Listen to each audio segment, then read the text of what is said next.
So good morning. Good morning. Good morning, everyone. Welcome to the first ever podcast series of Faces of Green School, where we delve into life journeys, their opportunities, their challenges, hopefully the funny parts and the crazy parts. And I will be your host, Walker Zabriskie. And today I'm very happy to introduce Kipper Eldridge. Hi, hi. Kipper is both a personal friend. I know him as a funny guy that has a great sense of humor, a thoughtful human, and a deep thinker.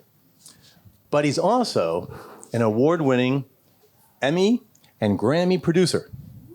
Oh, my really? God. He plays the guitar, he plays the keyboard, he writes music, he started his own band, he hung out with Sting and played for years with them. He's the music man. He's the original music man. And so we want to explore that, but more importantly, we want to explore how he became the music man, what his journey was, what those opportunities were, what the challenges were, some of the crazy stories along the way, so that if students are moving forward and they want to decide what they want to do with their life, how do you navigate life? And for us, who are a little bit older, how do we navigate life? What are the tools you've used, thoughts you've had along the way? Anyway, we'd love to know more about you, Kipper. Welcome. Thank you for being here. Thank you. Thank you very much. Do you ask me a question? Or do I just start from when I was born? Well, it's funny enough, I thought about that. It's like, there's going to be this moment where, like, how do we start? Because we actually didn't do any rehearsing or we chatted for like 1 minute. And we like that because there's a little extra, winging-ness to it. So, you asked the question. Boom, nothing happened. How about that one? Oh my God. So the question I have is... That's a recent photo, by the way. When was that? So that's quite interesting. That is actually at sixth form college in Farnborough. I had a band that was called Nobody. Really, we thought it would be really funny saying, and tonight on Top of the Pops, nobody. But we didn't make it to Top of the Pops. So so I'd have been 16. I just finished my GCSEs, and we did a big lunchtime concert. And I suppose, so 16, I kind of started music. I was 7 years old, and my father was in the army, and he loved playing the guitar, and at weekends he played in a band, and he would go around. We lived in Germany for lots of years, and he would play at weekends with them. They'd be doing Motown songs, they'd be doing Status Quo. I'd have been kind of 7, 8, so this would have been in sort of 69, 70. And he just fell in love with it, and he couldn't believe that this whole other world existed outside the army, because he had to have his hair cut short, and he had to do what the officers told him to do. And so he said to me, this music thing, he goes, it's great fun. He goes, I earn the same amount of money at the weekend as I do all week in the army. Or is that disturbing? I think it was disturbing for him. He said, I'm having fun and making the same money. Yeah. I quit. So that was his point. So he said, so he goes, and I'm not very good. So he goes, if you get good at playing, you'll always be able to make a living. And that was his message to me when he gave me this guitar. And I would practice, and he was quite a coach. He was a bit forceful in my practice when I was younger, which in some ways has left me in quite good stead, and others not.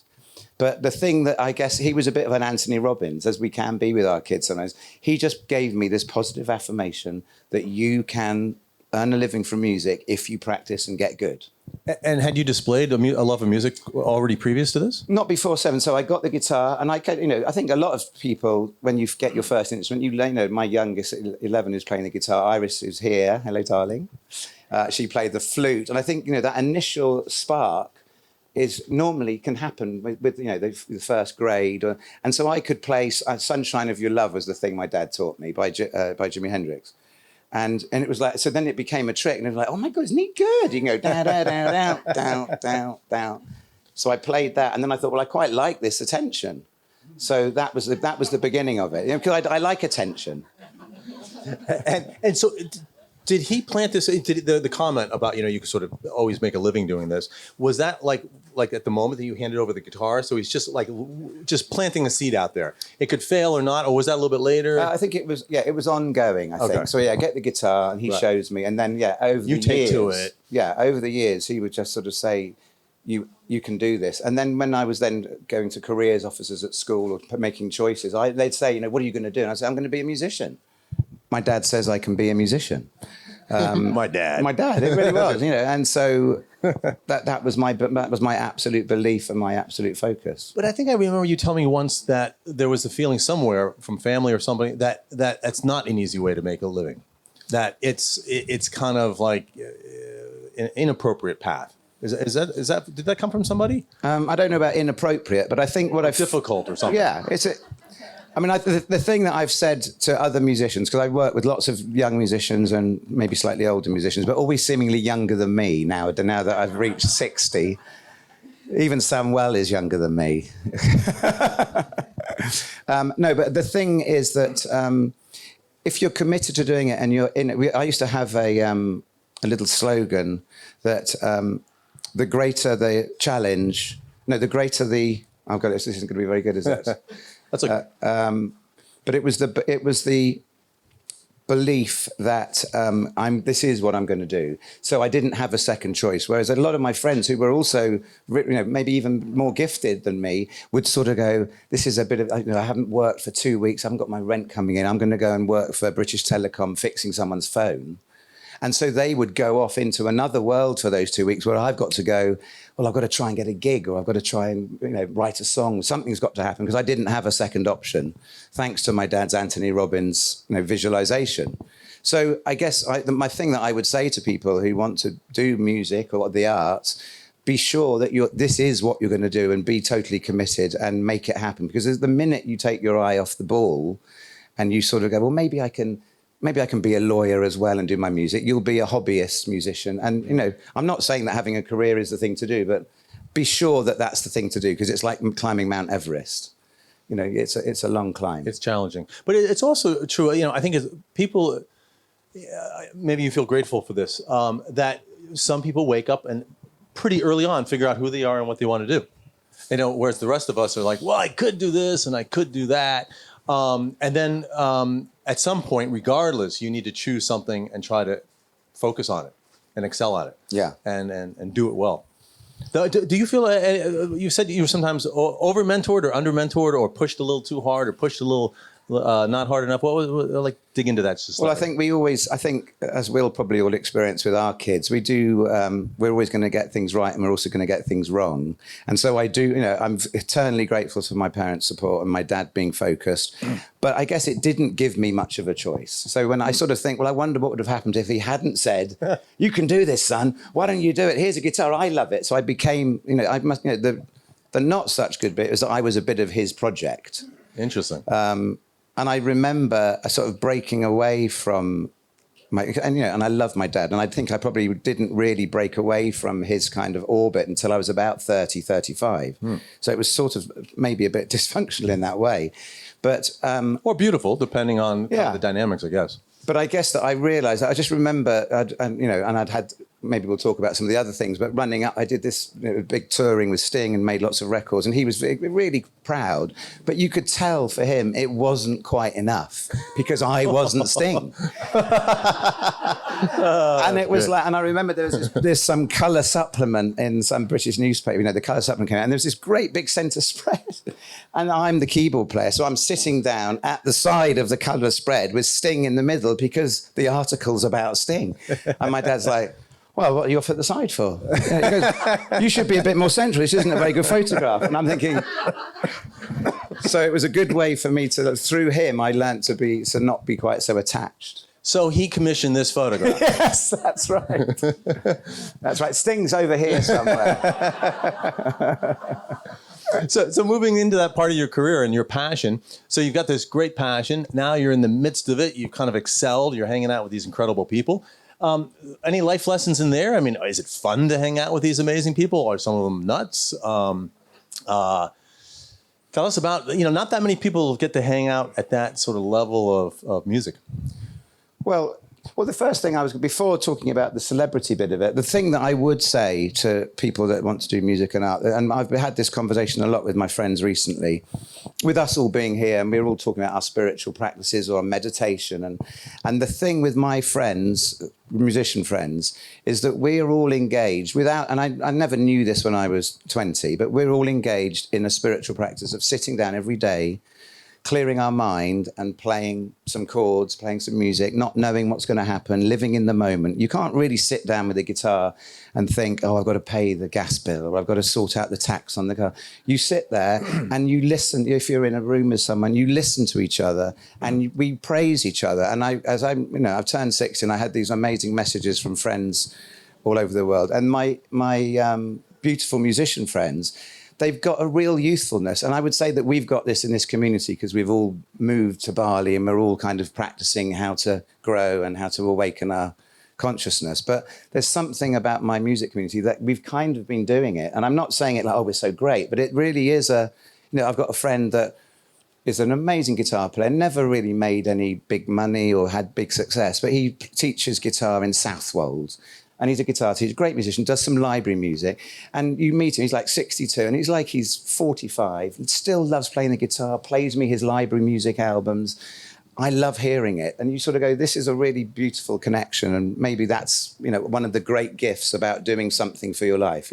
It's a practice. Yeah, I couldn't agree more. And the same thought struck me. As musicians seem to have this lifelong joy through their work. And, there's just a lot of the professions that you may find enjoyable, you may find dynamic and deep thinking, but they don't resonate with this joy often. And that's I'm jealous. When I'm building my villas, it doesn't quite sing the same way. Right. Although they are beautiful.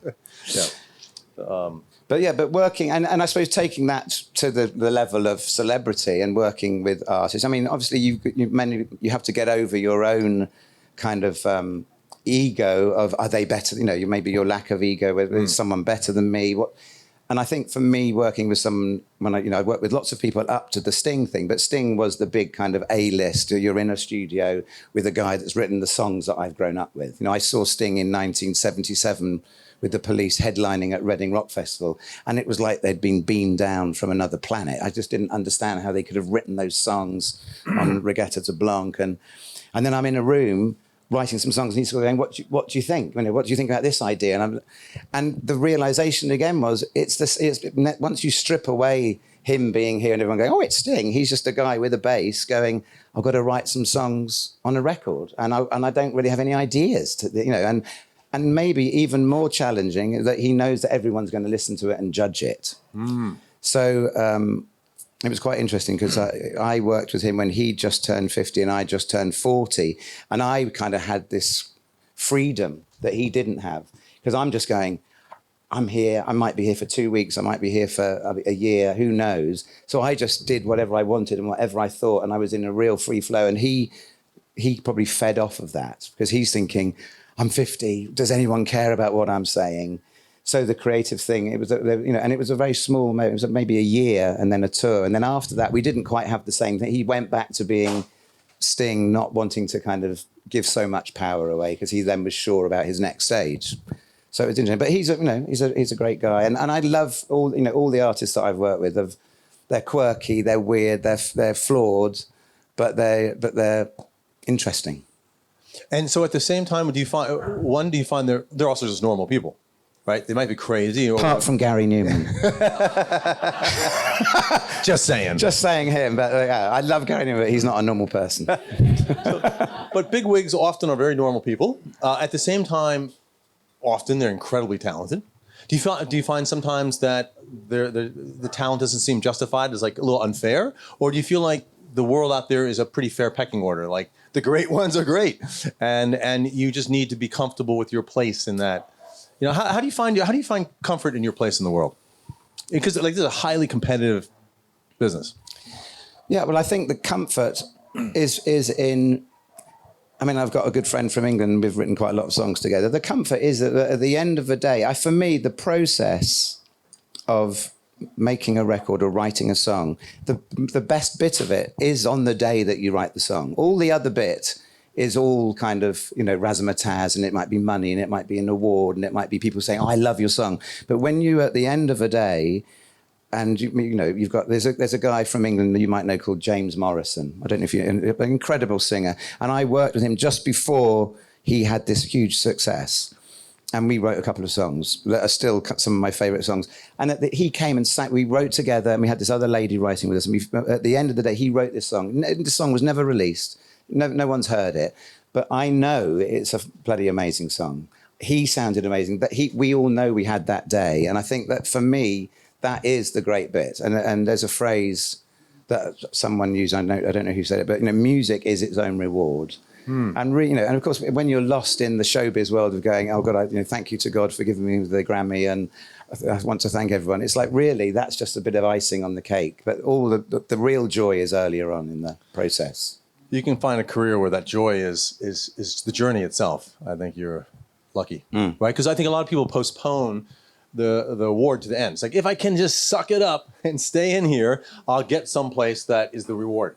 Exactly. But often it's not, and also that journey is the 99% of it.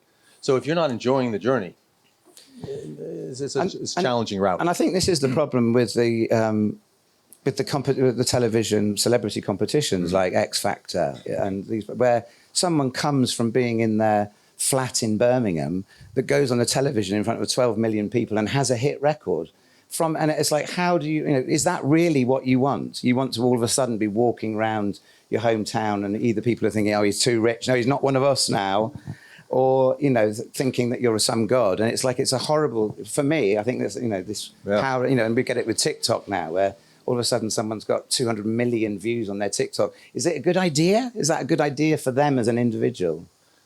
Yeah, no, fascinating. And so before we move on to the next little part, any funny story or inside scoop or something that happened, out there that would make us chuckle or just go, "There was this one night."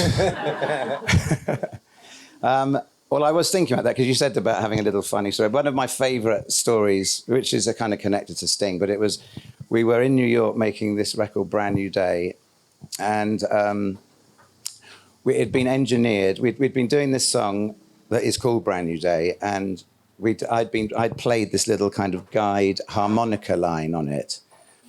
And Sting said, like you do when you're an A-list celebrity, "Why don't we see if we can get Stevie Wonder to play on the record?" And it's like, really? And again, we're just toured, like, it's like, really? We can get Stevie Wonder to come in?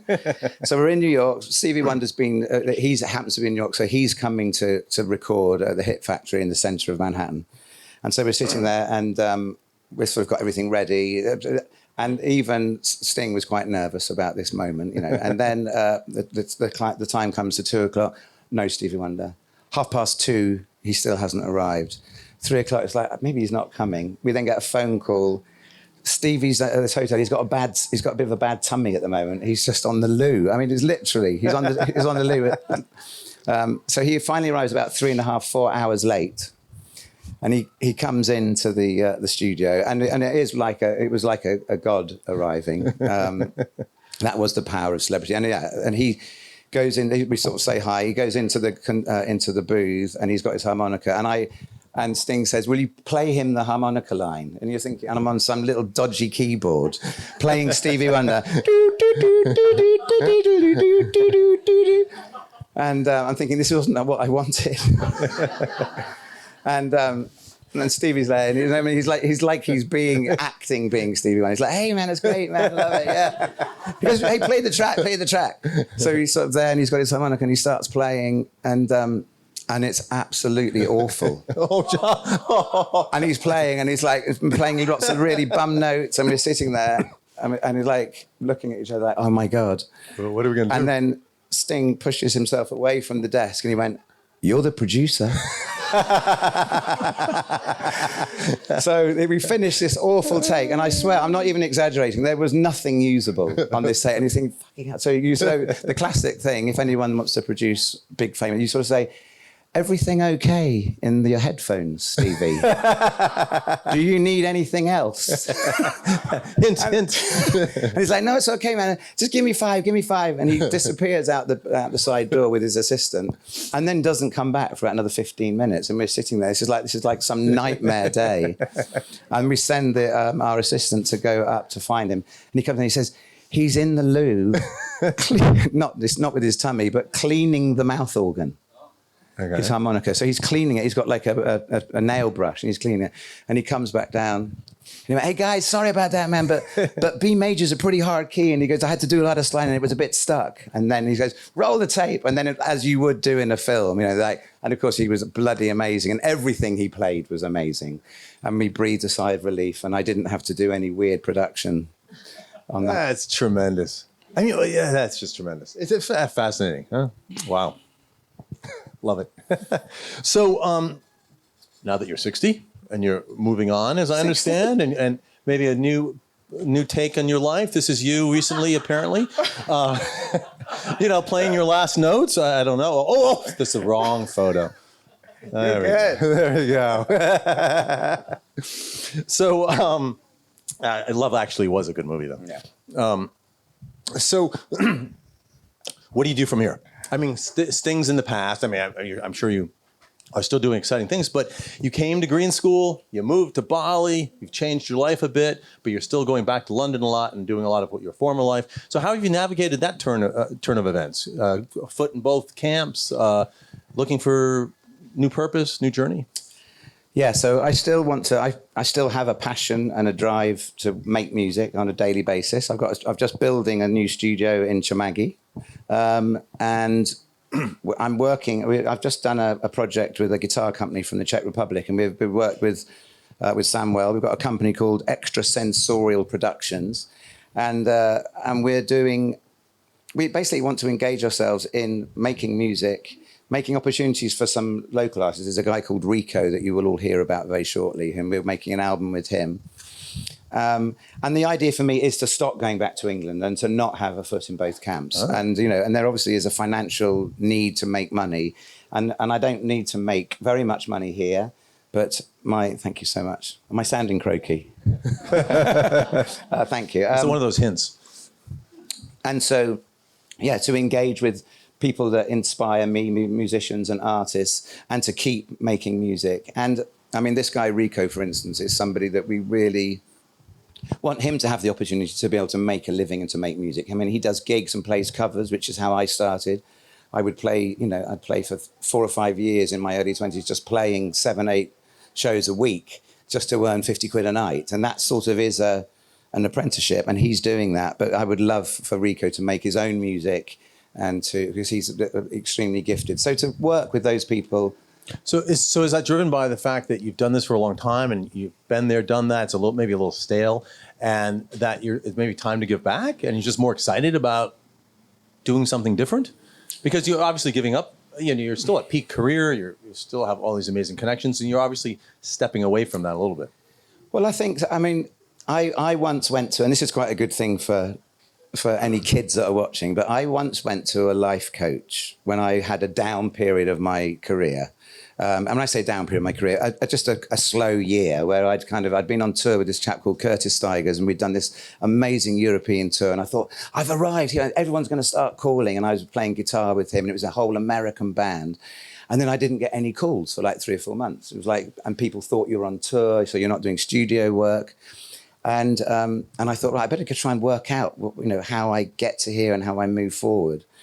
And I saw this life coach, and we sort of plotted how all my work had happened.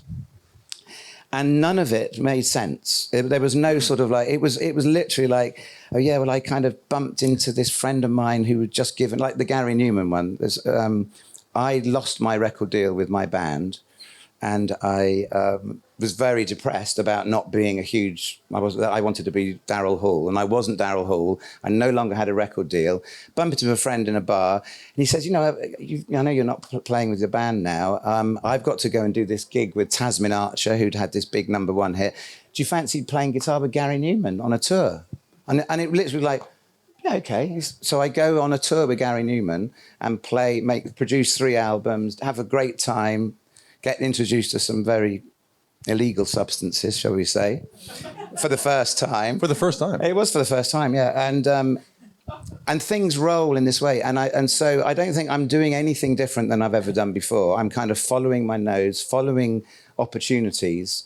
And I guess the thing that I'm learning to do more here is just trusting that much more. Because I think sometimes this person would be a bit more like, oh my God, what's next? Oh God, maybe I'm not good enough. Maybe I need to do something else. And now I'm sort of going, I've met Rico, Samuel and I have got this idea. This is what we're going to do. We're going to be creative.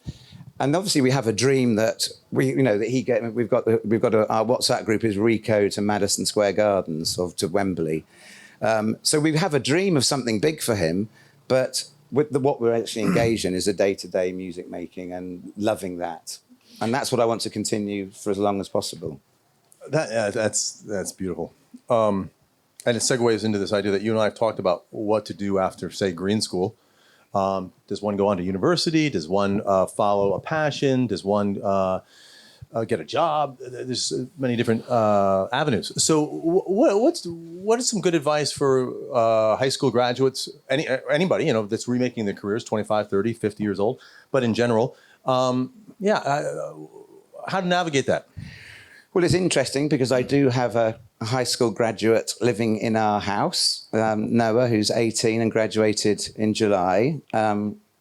He came out of this lovely, beautiful surrounding and this lovely community and has decided to go into the money markets to try and make a fuckload of money. And which is something that we hadn't spoken about or planned. And I'm finding it's really interesting as a parent because, it's not my choice to do that, but I really respect that it's his choice. And I think that each of us are individuals and each of our children are individuals. And the more that we can feed them confidence and feed them a kind of give them that feeling of no fear to just trust themselves.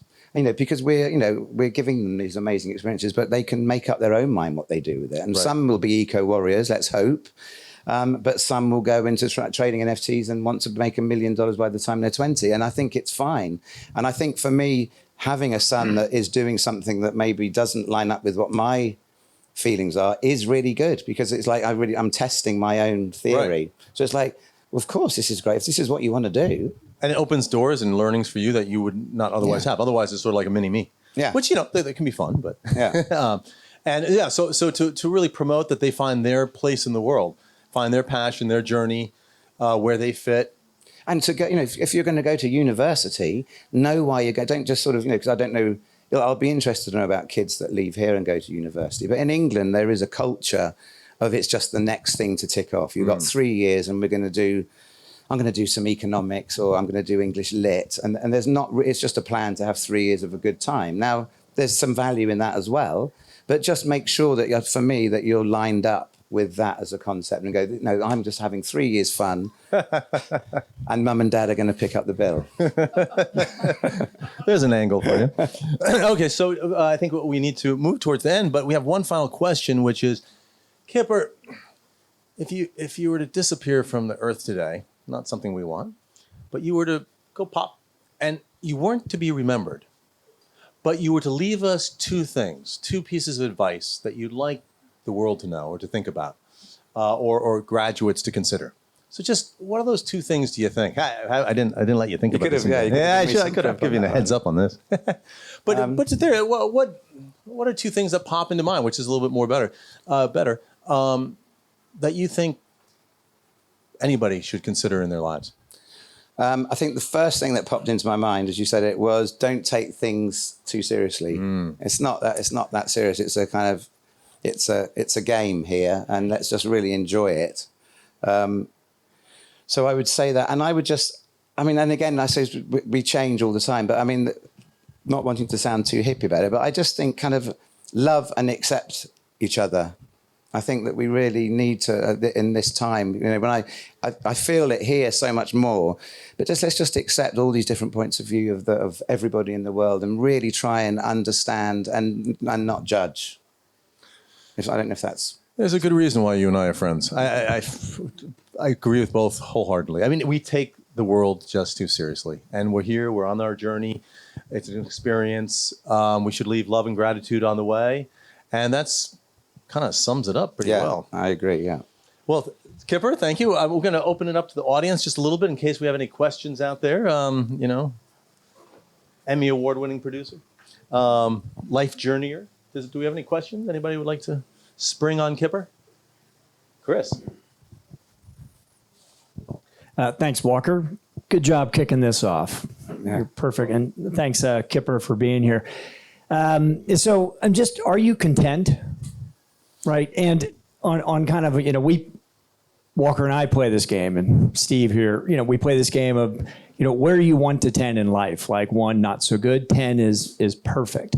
So I'm just curious, like, where do you feel at 60, and I'm not too far behind you, where are you kind of on this scale? And are you okay with that and sort of happy where you are with that?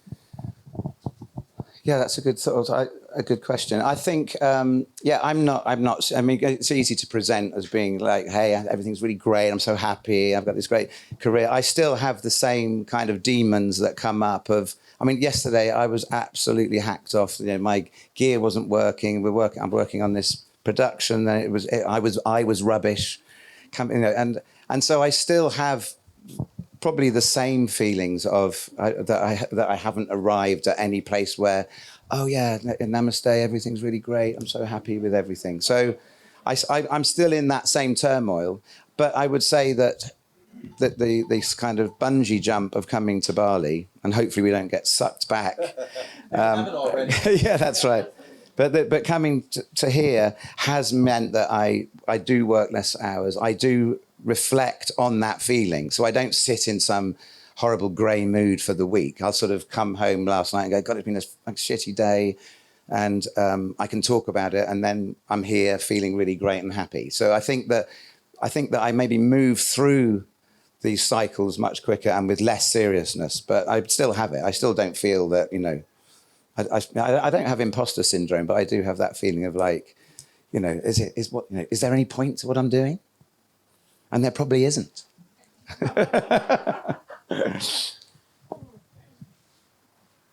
Anyone else? Any students? Questions? Anyone? Iris wanted to ask me who was the favourite child. That's what she said. And I have to say, it's her because she's here. Where are the other two? Good. Well,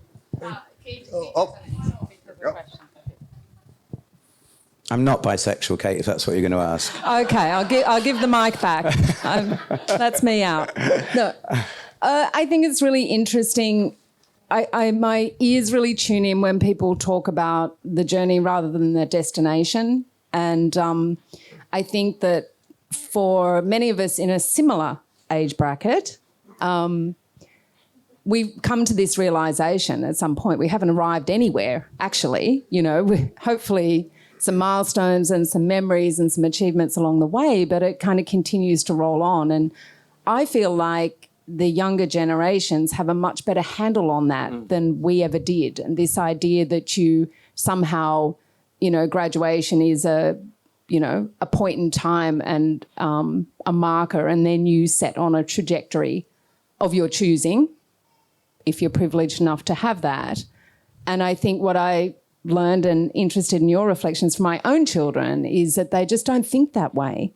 They think about what's next, and they think about the next 6 months or 12 months or maybe 3 years, but they're not thinking about a trajectory that kind of is going to roll out in some linear fashion, in one profession or something. I just think they have a much more creative approach to life and to opportunities. And I think that we had to learn a lot of that stuff the hard way and a lot about ourselves the hard way, because we weren't taught the skills of self-reflection and understanding and, why do we respond the way we do and, how do we interact with other humans? And I feel like they're in such a better position to navigate the world. And I'm interested in your reflections on that, and also a little bit bitter and twisted about how difficult some of those lessons came to. Well, I'm just speaking for myself here, because we didn't get taught those skills, made many mistakes and had to learn really the hard way. Thoughts on that? Yeah, I do. I really I really agree. And there's a really good friend of mine here, Brad Mayer, who came out of college. He's a musician. He's just visiting from Spain, but he's from England originally. And he came to work with me from 19. He came out of ACM Music College. And he would, and I've always been this sort of, partly because of my father, I'd always been this very sort of driven, you're on the way to somewhere, and especially when I was younger, and that it was all about, I had this feeling of it being about the destination. And then Brad would come in, he was like 20, and he'd come in the morning and say, I went for a bike ride this morning and I just stopped off on top of a hill. I don't know if you remember me saying, and I just thought, God, how grateful I am for just being in the studio making some music. And so I would have been, I don't know what our age group's probably like, our age difference is 30 years. So I'd have been 50, just under 50. And I remember thinking, bloody hell. You sit before you come into the studio, you're actually doing something and being grateful. And it was like some sort of like, wow. Because I'm just thinking, we're doing this project, but I don't really like the project because I'm doing it for the money, and is it going to be successful anyway? And then there's this young guy coming out of college being really grateful for the day. And so I really, really resonate with what you said. And I love to think that our children are all born into a different kind of consciousness. I feel like they've, and I don't know how it really works, but I'm just aware that they've got some kind of inherent wisdom, maybe through our own, what we've learned, maybe I always have this feeling that we're a little bit, my generation is a bit, I call it to the manual born, is that we're always reading books, aren't we? Feel the fear and do it anyway. And we're all reading these self-help groups. Hey, and even when you said, when we say, I'm giving back, or the destination, it's the journey, not the destination. We've got these phrases to help us because we're all feeling a bit like, shit, we've got to come up with some framework to make life okay. And hopefully our children don't have that. And maybe thanks to us a little bit and they'll have different struggles, but love it. Yeah. I'd add to that I think we have a lot to learn from them because it's a different generation with different learnings that they had. But we also just get old and, what did you say, bitter and sweet, or bitter and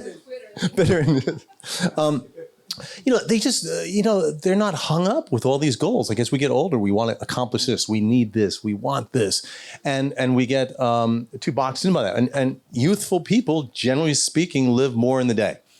It's just, I think it's more like a fact of like the difference between older people and younger people. So I think we could learn a lot by just living in the day. Well, I'm going to say, and I'll say this officially, is that maybe at the end of the series, I would like to interview Walker because you actually are the personification of that. And there's so many times that I've been at Man Cave with Walker and he says things that he does, which maybe I won't go into here.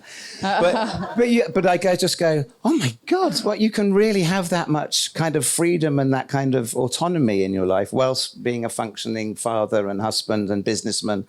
So I think that you're very good at it. You've got a trick that I'd like to learn. I believe in it. Yeah, that's right. Any more questions? Yeah. So we have a few actually. So we have one from your beautiful wife that is watching you online.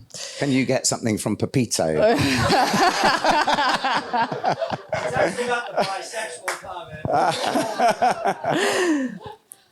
Kipper, what about how single-minded and driven you were in your 20s, 30s?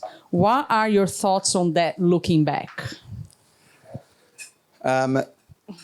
This is where I kind of worry about the sort of stepping into me telling a story that then makes people think that that's what you need to be in order to be something. Because I think you don't have to be me. You don't have to do what I did in order to be a successful musician or to be, like with my son, being a successful trader. With him, I'm saying to him, you don't need to you don't need to stay up all night and not go surfing and spend time with your girlfriend. You can really try and create a balance. Now, I even feel that that's not necessarily good advice either, because maybe he does need to really kick ass and have a kind of dysfunctional few years to achieve his goal. I don't know. My story was, I was a 16-hour-a-day, completely focused Anthony Robbins via dad man that kind of, I just knew that I was going to it wasn't that I knew I was going to be successful. I just knew I was going to make a living. And I was very driven. And maybe that's what, and that's what you guys, you students have got to do, is you've got to know in your heart what it is that you want to do. Do you want to have a balanced life and have a beautiful family and maybe become enlightened a bit earlier than me. You don't need to wait till you're 60 to be saying this, or maybe you do need to be kicking ass.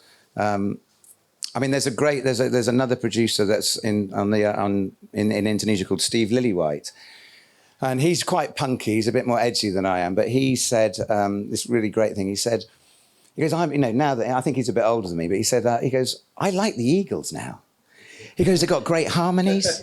They play really cool grooves. He goes, if anyone came to work with me, he was 20, said they like the Eagles, he goes, I'd tell them to leave immediately. He goes, you want your youth to be there with wanting to change stuff and wanting to have energy and not wanting to be like, hey, let's lay back, let's do some cool harmonies, let's smoke some joints. You want them to be kicking ass. So I think we've all got our role to play, and everyone's individual. So some of you will be kicking ass, some of you will be doing beautiful paintings and ceramics, some of you will be off traveling like Walker to the best places of the world.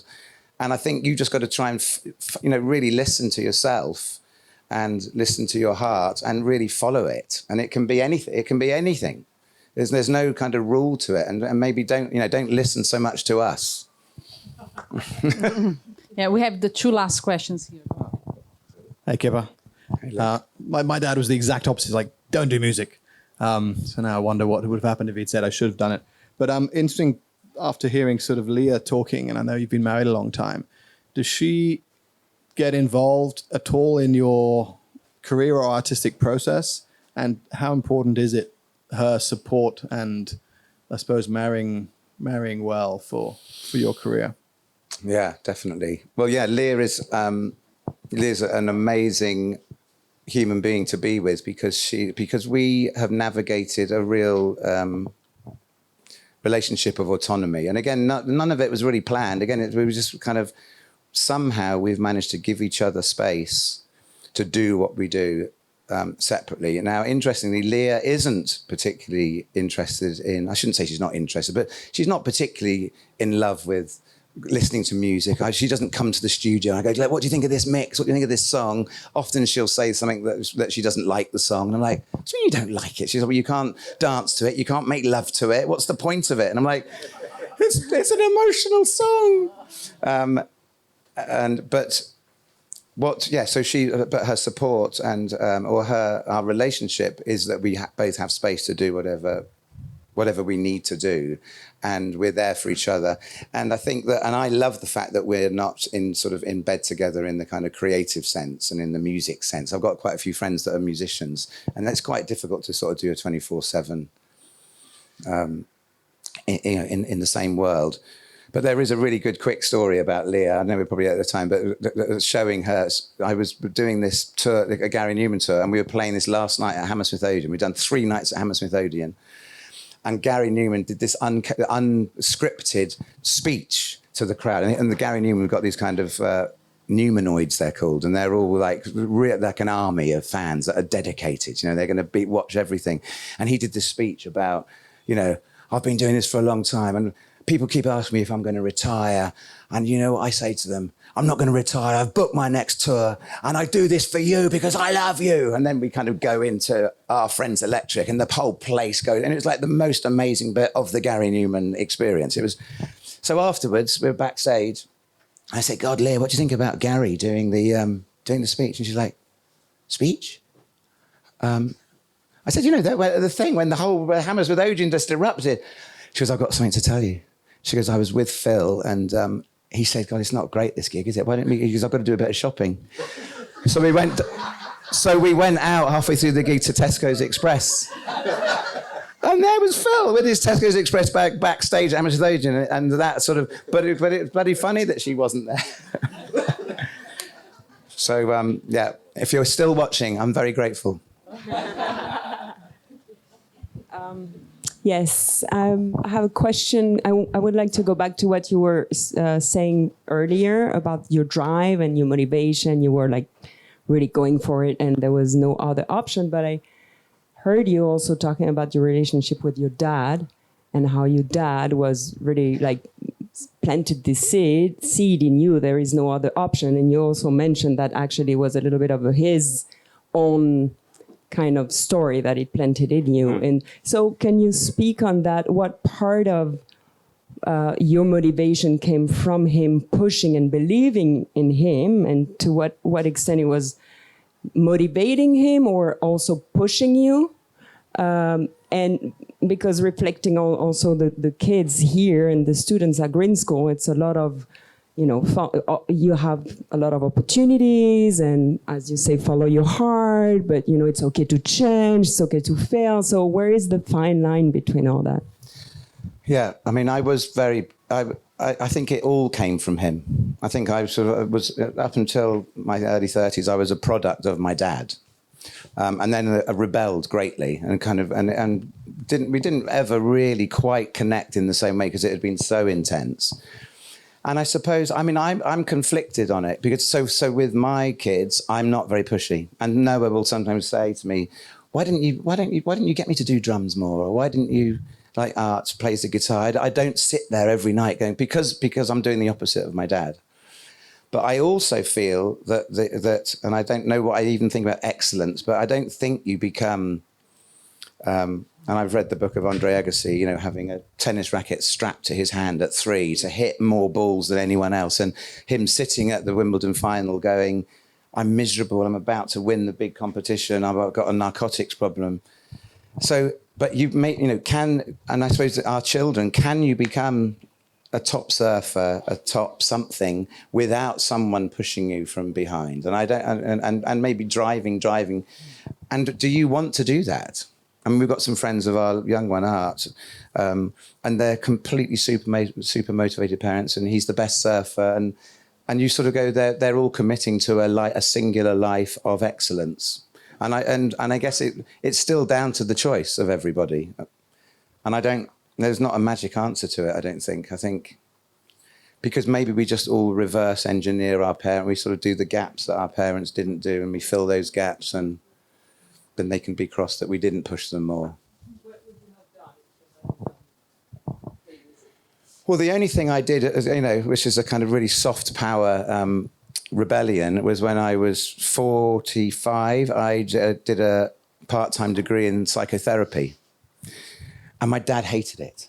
Fucking hated it. Psychobabble, he called it. Psychobabble. And I'd sort of, and I was, and like we all do when we get into something, I was kind of immersed in it, and I really believed that it was a lot of answers. And my dad, because it challenged his view of everything, because, it was much more about listening, and it developed me to be more of the person I am today, to be separate from him. So I think, I love people, I love people's stories, I love to listen. And so I think that's probably that would have been an alternative path. Okay, last. We'll finish on an easy one. I'm guessing Kipper is not the name on your passport. How did that come about? Because it's rather a smelly fish. It's a smelly fish, yeah. It's sort of it's quite a fun story. So me and my good friend, whose real name is John Hole. So I'm Mark Eldridge. He was John Hole, and we were 19. He was 20, I think. And we used to go and see this band called SFX at the Oval. There's a pub called the Cricketers next to the Oval, the famous Oval. And they were they were hero session musicians that used to play. And they gave themselves nicknames this particular night. And they're all in their 30s. They're gods to us. And we're like, oh, God, that's so funny that they gave themselves nicknames. And we were guitar shopping the next day around music shops in Dean Street. And so we said, imagine if we had nicknames. And so I said, what would yours be then? He said, I'd be Spud. And I said, yeah, well, and it's literally this random. And I said, I'll be Kipper. So that day we went around calling ourselves Kipper and Spud, giggling, thinking it was like really funny. And then this is us still trying to, we're not still, we're beginning to try and get record deals and become famous. But to make money, we're playing in pubs and wine bars and bar mitzvahs and weddings. And we thought, why don't we change our name? Well, we can protect our rock star names of Mark and John when we're doing our pub gigs. So we called ourselves Kip and Spud. And so we would do all of our pubs and have our posters up as Kip and Spud. But then I realized that I hated it when people called me mate, because it was like, it always feels, all right, mate, how you doing? But everyone started to call me Kip or Kipper, and everyone remembered my name. So then when going to record companies, I thought, well, if everyone remembers my name, I can't say remember. If everyone remembers my name, I'll use this. And I'd ring the secretary of, I remember ringing Muff Winwood, who's the head of Sony, and his secretary, And she said, oh, that's quite a good name, isn't it? Muff Winwood, but... she said, oh, who's calling? I said, oh, it's Kipper. And she just thought, it must be Muff's friend. So I get put straight through to Muff Winwood, head of Sony. Oh, hi, it's Kipper. You're like, who are you? Kipper. So it ended up being a device. And then, you know, when I got to do the Sting record, the Sting's manager, Miles Copeland, he said, you got to change your name. He goes, you can't have Kipper and Sting. And he goes, produced by Kipper and Sting, looks stupid. And I said, it's my name. So I had to put my foot down to remain Kipper. Wow. Woo. There's only one Kipper. Well, Kipper, you were the ideal person to kick this series off. I mean, we went deep, we went well, we went down the journey. Thank you very much. Thank you, Walker. You're great as well. I mean, you're a great interviewer. Well, the name Walker's worked well for me, too. Don't ask for my real name. Thank you, everybody, for coming. It's been a fantastic kickoff, and we'll see you in a month. Cheers. Thank you. Thank you, Kipper.